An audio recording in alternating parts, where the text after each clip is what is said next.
Do you want your movement to look like this? But no matter how much you practice and spam games, does your movement usually look like this?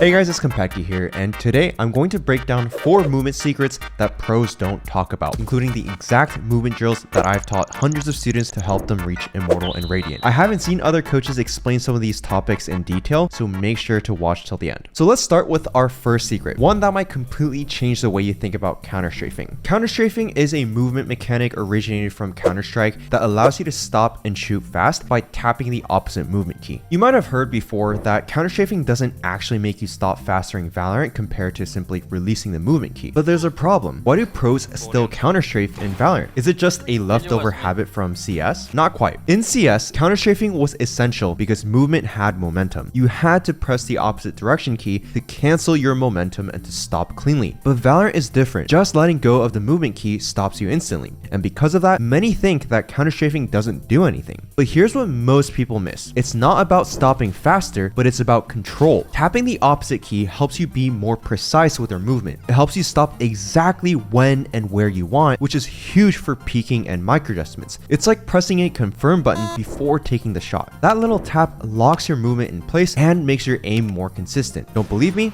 Look at what Ye had to say when questioned about counter-strafing. I feel like there's been people making videos about like you shouldn't counter-strafe. I still disagree with that because if you think about it this way, guys, like how else are you supposed to get like consistency with like when you're supposed to shoot? So how do we train this? Load into the range and come here to this area. Look at this window, double its width, and use a shot as a marker like this. Next, make sure to have the shooting area graph on. If you don't, head over to your settings, open the video tab, go to stats, and scroll to the bottom until you see shooting error, then set it to graph only. After this, use your A and D keys to move left and right. Shoot at the right edge of the window and the bullet hole you previously made. Focus on shooting only when you press the opposite direction key. Start off slow, then shoot every half of that distance when you get more comfortable with the drill. It's important to practice this consistently if you want to take your shots from whiffing like this to hitting crisp shots like Demon 1. Training your mechanics is a great way to climb faster, but ranking up can feel very frustrating, especially when you feel like your effort doesn't bring any results. So if you're tired of being hard stuck and depending on your teammates to win, my team of Radiant and VCG coaches can help you rank up 500 RR in just 10 weeks, guaranteed, or your money back inside the Immortal Roadmap program. We've helped hundreds of players reach their dream rank, and we can do the same thing for you, no matter your skill level. We have options for every budget, so if you're serious about putting in the work with world-class coaches, click the link below to book a free strategy call with me or one of our coaches to see if we'd be a good fit. Now, even if you master counter-strafing, you'll still die like a noob if you don't peek correctly. And no, I'm not simply talking about the different peeks you can use, but how pros actually leverage their peeks. Most players don't put much thought into how they peek. They just go through the motions. But the thing that separates pros from the average player is that every peek has a purpose. They peek to create advantages, not just to check corners. If you always peek the same way, you become easy to predict, and predictable players often lose more fights. So how do pros keep their opponents guessing? Pros constantly switch up their peeks. Wide swings to force trades, jump peeks to get info, shoulder peeks to draw op shots. Each peek has a purpose. But how does a pro decide which peek to take? It depends on multiple factors. For example, if a pro has low HP, jump peeking is probably the worst option. If they have less than 40 HP, the enemy has a high chance of landing a lucky wallbang and killing them. In this scenario, if you need to commit to a close range fight, a wide peek or even a crouch peek is the better choice. The perfect example to explain how pros actually variate their peeks is a famous ace from Paper Rex's Forsaken. Pay attention, because if you've already watched this clip at normal speed, you've probably lost 90% of what Forsaken was doing. It's a 1v5, and Forsaken is stuck on site with a judge. He understands that some enemies are coming from screen, and since he's playing a judge, he's not scared to rush them. Doing so, he's able to quickly pick off Haodong and Smoggy in elbow before focusing on the other defenders pushing. He switches to the Vandal since the enemies are likely not going to try take a close range fight versus a judge. He then turns towards the site and jiggle peeks for info a few times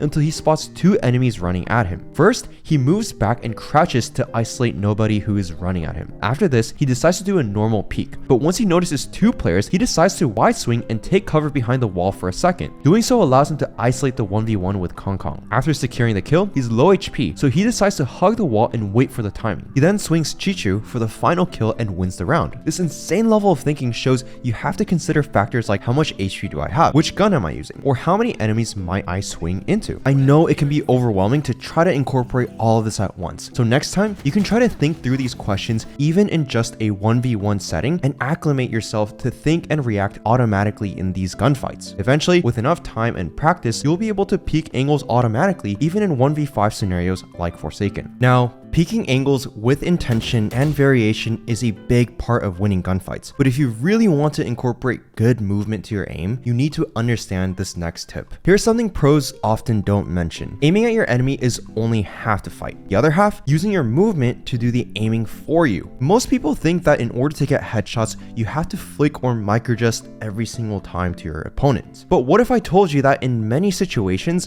especially at longer ranges, you can just use your A and D keys to align your crosshair instead. For example, let's say you're in a gunfight in the middle of Breeze. You can use your A and D keys to adjust your crosshair closer to the enemy rather than trying to microadjust only using your aim. Your movement can help you be more precise in lining up your crosshair with the target, especially in long range fights where you need very small adjustments. Plus, while doing that, you're a moving target, so you're not just aiming better, but you're harder to hit. If you're only using your aim to kill enemies, you'd just be a sitting duck. So instead, movement and aiming combined are what makes a player harder to hit and what makes aiming easier and more consistent. Now, let's talk about wide strafes. And no, I'm not just talking about wide peaks around corners. I mean wide strafes during gunfights. Most players do small left-right movements while adjusting their crosshair slightly and then shooting. But there's a problem. Experienced players know how to read this rhythm. Instead, if you hit them with a wide strafe out of nowhere, they'll probably whiff. Your movement will be completely unexpected to most players, and that adjustment they need to make will slow them down. And this gives you more time to take your shot. Next time you're facing an enemy, especially mid to long range, try to hit them with a wide strafe. To do this effectively, you need to prepare your crosshair so that it lands on the target's head when your wide strafe is complete. This is going to change the way you take gunfights, and if you don't believe me, try this in deathmatches first. A great example of how a pro combines movement and aim perfectly happened in this recent game with Vitality and Heretics. In this fight, Minibu knew that Durka was under heaven and decided to flash and TP onto site. Once he got into the fight with Durka, he used his A and D key to make himself a harder target to hit while waiting for his gate crash animation to end. After that, he used his movement to also align his crosshair with Durka, only requiring a small micro adjustment to land the kill. This is exactly why aim and movement need to be combined to become harder to hit and align your crosshair near the target. So how do you practice using your movement to aim just like how the pros do it? Start off by loading into the range. Aim your crosshair at head level and move only using the A and D keys. You're gonna practice stopping with your crosshair on the bot's head without moving your mouse. If you want to push yourself more,